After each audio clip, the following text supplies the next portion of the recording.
Been reading all these posts on Twitter, Instagram, Facebook that you're burned out, you're looking for ways to make extra money, you're living paycheck to paycheck. Well, there's no more excuses for that. You've got to get it done.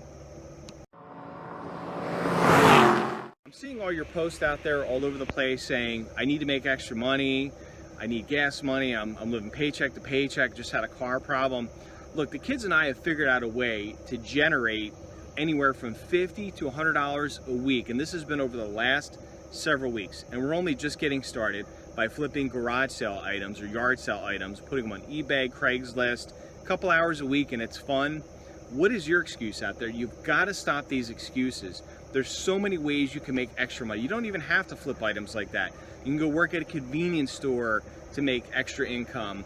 Amazon's hiring all over the place. I mean, every time I turn around, my Gmail, on Facebook, all these ads are saying, hey, come work at Amazon, flexible hours, night, weekend, all kinds of jobs.